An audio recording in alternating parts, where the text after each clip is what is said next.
গল্পের নাম সুখের নেশায়। লেখিকা আশিফা সুলতানা জেবা। পর্ব সংখ্যা 20। চুপচাপ গুমরমুখ হয়ে সোফায় বসে আছে চৈত্রিকা।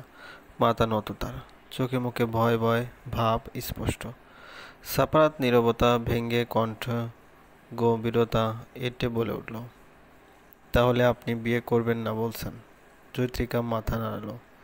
নিজের সিদ্ধান্ত অটল অনড় মেয়েটা। সাপারাতের হাত মুঠো হয়ে এলো সঙ্গে সঙ্গে।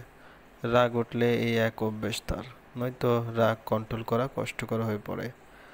আর একবার রাগকে প্রশ্রয় দিলে সামনে কে আছে, কাকে আঘাত করছে তার কোনো পরোয়া করবে না সাপারাত। ফাহমিদা কিরমিরিয়ে বলে উঠলেন, কি সমস্যা তোর চৈত্র? সারা জীবন একা থাকবি? লাগবে না তোর আমাদের দেখার। নিজের কথা ভাব, মা হয়ে আর তোদের কষ্ট সহ্য করতে পারবো না আমি। এবার আমায় একটু তোদের সুখ দেখে শান্তিতে মরতে দে। মায়ের কথায় চৈত্রিকার চক্ষু ছলছল করে উঠল। অশ্রুসিক্ত নয়নজোড়া নিক্ষেপ করলো ফাহমিদার মুখের দিকে। বাইরে ঝড় বইছে, আকাশ ভেঙে বৃষ্টির ফোঁটা ছুঁয়ে দিচ্ছে ধরণীর মাটি। মৃত্তিকা বাতাসের ঝাপটায় বা দিকের খোলা জানালাটা সজোরে বন্ধ হয়ে গেল। মৃদু চমকে উঠে চৈত্রিকা। মিম, ফাহমিদা। মিম উঠে গিয়ে জানালাটায় লাগিয়ে এলো। চাপরাত বদ্ধ সেই জানালার দিক হতে দৃষ্টি ফিরিয়ে ফাহমিদার উদ্দেশ্যে অতিশয় নম্র কণ্ঠে শুধালো, আমি একটু একা কথা বলতে চাই চৈত্রের সঙ্গে, যদি আপনি অনুমতি দেন। ফাহমিদা কিছুক্ষণ ভাবলেন, প্রত্যুত্তরে জানালেন, ঠিক আছে। বৃষ্টি মাথায় নিয়ে উদ্ভ্রান্তের ন্যায় প্রায় আধা ঘন্টা আগে চৈত্রিকাদের বাসায় পৌঁছায় সাফারাত। আচমকা তাকে দেখে ফাহমিদা অপ্রস্তুত হয়ে পড়েন, কিন্তু সেই রেশ বেশিক্ষণ টিকতে দেয়নি সাফারাত। ফাহমিদাকে সালাম দিয়ে ঘরে প্রবেশ করে।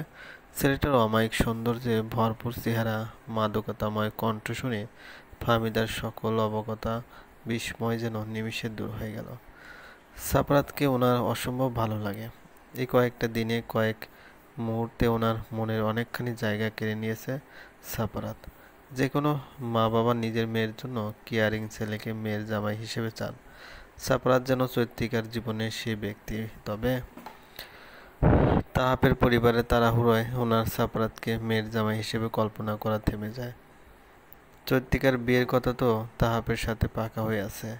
তাছাড়া উনি ভেবেছিলেন সাফারাত ও চৈত্রিকার মাঝে কিছু আছে, বন্ধুত্বের চেয়েও বেশি। কিন্তু চৈত্রিকা যখন আজ বিয়ের কথা শুনে কোনো প্রকার রিয়েক্ট অথবা নাকচ করেননি, তখন সাফারাতের ব্যাপারে সকল চিন্তাভাবনা ভেঙে যায় তাসের ঘরের ন্যায়। চৈত্রিকা ও মিম দুজনেই রুমে এসেছিল। ফাহমিদা ডাকে বেরিয়ে আসে। চোখের সামনে সাফারাতের ভেজা চুল, ফুসফুস, অস্থিরতা, রক্তবর্ণ চক্ষুদ্বয় দেখে চৈত্রিকার অভ্যন্তর বেসামাল হয়ে পড়ে। হার্টবিট বেড়ে যায় অস্বাভাবিকভাবে। মিমের দিকে ক্ষিপ্ত দৃষ্টিতে তাকায় চৈত্রিকা। মিম কাঁচুমুচু হয়ে দাঁড়িয়ে থাকে। সাফারাতকে দেখে দিব্যি বোঝা যাচ্ছে উন্মাদের মতন ছুটে এসেছে এখানে ঝড় বৃষ্টি অবজ্ঞা করে। চৈত্রিকা উল্টো ঘুরে রুমে চলে এলো শব্দহীন হাতে তোয়ালে তুলে নিয়ে পুনরায় বেরিয়ে আসে। লাজ লজ্জা জলাঞ্জলি দিয়ে সাফারাতের দিকে তোয়ালেটা বাড়িয়ে দেয়। বলিষ্ঠ হাতে তোয়ালেটা আঁকড়ে ধরে নিয়ে মাথা মুছে সাফারাত। তৎপরে ফাহমিদার সামনে এসে দাঁড়ায়। আপনি বোধহয় অবাক হচ্ছেন আন্টি, এই বৃষ্টিময় অন্ধকারাচ্ছন্ন দিনে আমি কেন আপনাদের বাসায় এভাবে ছুটে এলাম? ফাহমিদা অবাক হলেও মুখে হাসি এনে বললেন, কিছুটা হয়েছে বটে। সাফারাত ফাহমিদার হাসিতে যেন তৃপ্তি খুঁজে পেল। কতকাল মায়ের হাসিটা দেখা হয় না, সেই সুন্দর নারীর মুগ্ধ হাসির দেখা মিলে না বছরের পর বছর। বহুকাল সাবলীল কণ্ঠে বলল, আমি চৈত্রকে বিয়ে করতে চাই আন্টি, এবং তা এক্ষুনি। নিস্তব্ধতায় ছেয়ে গেল পুরো কক্ষ। বাইরে ঝড়ের তাণ্ডব চলছে। বিস্তর নীল গগন বুঝি চৈত্রিকার মাথায় ভেঙে পড়ল। হাসি ফুটে উঠল কেবল মিমের অধর কোণে। বিস্ময়ের চেয়ে লজ্জায় আড়ষ্ট হয়ে পড়ে চৈত্রিকা। বিনা সংকোচে কাট কাট কথা বলা সাফারাতের চরিত্রের সাথে ব্যক্তিত্বের সাথে মানানসই হলেও চৈত্রিকার যে লজ্জা অনুভূত হয়, তীব্র লজ্জা। মেয়ের দিকে তাকিয়ে এবং সাফারাতের নির্লজ্জ নির্লিপ্তভাবে চৈত্রিকার হাত চাওয়া প্রমাণ করে দেয় ওদের মাঝের গভীরতা, ভালোবাসা। তবে সাফারাতকে একটু বেশরম, রকচটা গম্ভীর মনে হয়েছে ফাহমিদার। বিয়ের প্রস্তাব দিল না কি আদেশ করলো তা বোঝা মুশকিল, কিন্তু একটু পরেই তো তাহাপের সাথে চৈত্রের আকদ। ক্যান্সেল করে দিন। থতমত খেলেন ফাহমিদা। সাফারাতে কি নির্লজ্জ ভঙ্গিমা! বললে কি ক্যান্সেল করা যায়? এই ছেলের কি একটু লজ্জা জড়তাও নেই?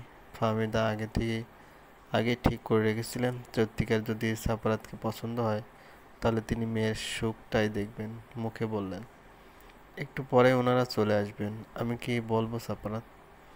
সাফারাত চৈত্রিকার দিকে এক পলক চাইল, তৎক্ষণাৎ দৃষ্টি সরিয়ে নিল চৈত্রিকা। সাফারাত সূক্ষ্ম একটা নিঃশ্বাস ছেড়ে বলে উঠলেন, বলবেন আপনার মেয়ের জামাই আমি। আমার বউ জোর করে কেড়ে নেওয়ার সাধ্য কি কারো আছে? চৈত্রিকার মাথা ঘুরছে রীতিমতো। মিম মুখে হাত চেপে হাসছে মিটিমিটি। সাফারাতের মতো দুলাভাই তো চেয়েছিল স্বপ্ন পূরণ হওয়ার পথে। চৈত্রিকা আজ সাফারাতকে নতুন করে আবিষ্কার করলো, চিনল। রহস্যময় গম্ভীর মানুষের ঠোঁট কাটা স্বভাবও আছে। এই নবরূপ বিস্ময়ের পাহাড় গড়ার জন্য যথেষ্ট।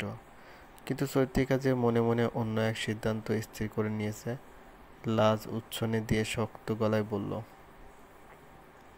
আমি এখন বিয়ের বিষয়ে ভাবতে চাই না। তাহাবকেও বিয়ে করতে চাই না আম্মু। আমি তোমাদের এভাবে ফেলে কোথাও যেতে পারবো না। দায়িত্ব, হ্যাঁ, এই দায়িত্ব নামক শব্দটাই চৈত্রিকার মনের মানুষের সাথে এক হওয়ার পথে বাধা, অন্তরায় হয়ে দাঁড়িয়েছে। চাইলেও চৈত্রিকা এড়িয়ে যেতে পারবে না কয়েকদিন আগে স্বামী হারানো ফাহমিদা পিতৃহারা মিমকে ফেলে অন্যের ঘর আলোকিত করতে, সংসার নামক বেড়া জালে বন্দী হতে, তাহাপের পরিবারকেও ফিরিয়ে দিতে আজ যেমন করে ফিরিয়ে দিচ্ছে সাফারাতকে।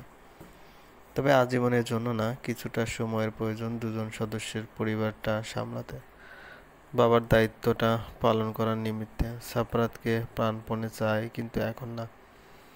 কথাগুলো মনে না রেখে সকলের সম্মুখে ব্যক্ত করে চৈত্রিকা। ফাহমিদা মেয়ের কথা শুনে অন্তরে শীতল স্রোত অনুভব করলেন। মুহূর্তেই শৈশব হতে প্রতিনিয়ত ধুকে ধুকে বড় হওয়া চৈত্রিকার সুখের কথা ভেবে কঠোর হলেন তিনি।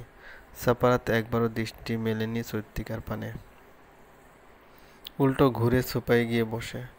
চৈত্রিকার সারা রুমে চোখ বুলিয়ে একটা চেয়ার টেনে বসলো সাফারাত। টপ থেকে শুকনো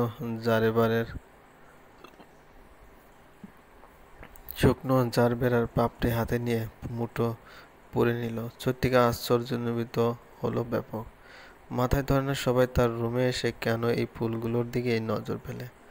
সাফারাত প্রগাঢ় দৃষ্টি নিবদ্ধ করে রেখেছে চৈত্রিকার দিকে। চেয়ার ছেড়ে দূরত্বে জানালার ধার ঘেঁষে থাকা চৈত্রিকার কাছাকাছি এলো। চৈত্রিকা ভরকালো, এক পা করে মিশে গেল দেওয়ালের সাথে। সাফারাত সবটুকু দ্রুত নিঃশেষ করে খুব কাছাকাছি এলো, অতিশয় নিকট। অল্প অল্প কম্পনরত গোলাপি অষ্টদয়ের দিকে চোখ রেখে ক্রুদ্ধ কণ্ঠে বলে উঠল, বিয়ে আপনাকে বুঝতেই হবে চৈত্র, আজকে। আপনি তো অবুঝ না। আমার পরিবারকে বিপদে রেখে এই পরিস্থিতিতে ফেলে আমি নিজের চিন্তা করতে পারবো না।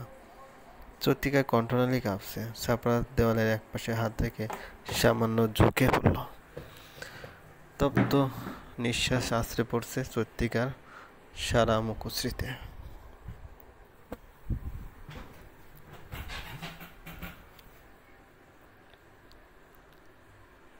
চৈত্রিকার ইচ্ছে করছে সাফারাতের জ্যাকেটটা আঁকড়ে ধরে আরো কাছে টেনে নিতে। কি এক অসভ্য বেহায়া ইচ্ছে জাগলো, বাঁধ ভাঙা লাগামহীন স্পৃহা। তো আপনি কবে বিয়ের কথা ভাবছেন? আমি বুড়ো হয়ে যাওয়ার পর? সাফারাত কি ঠেস মেরে কথা বলল? মাথার দুদিক নাড়ালো চৈত্রিকা, মুখে আওড়ালো, আমার একটা জব হোক তারপর। কথাটা কটাক্ষ করে সাফারাত বিরক্ত গলায় বলে উঠল, আপনি কাল সকালেই আমার অফিসে যাবেন চাকরির ইন্টারভিউ দিতে। আপনার ফ্যামিলি মানে আমার আপনজন, আমি তাদের দায়িত্ব নিতে পারি অনায়াসে। আপনি হয়তো এটা পছন্দ করছেন না, নো প্রবলেম। আপনি জব করবেন, তবে বিয়েটা আজই হবে। আপনি কি আমার উপর করুণা করতে চাইছেন? দাউ দাউ করে আগুন জ্বলে উঠল সাফারাতের ভিতর।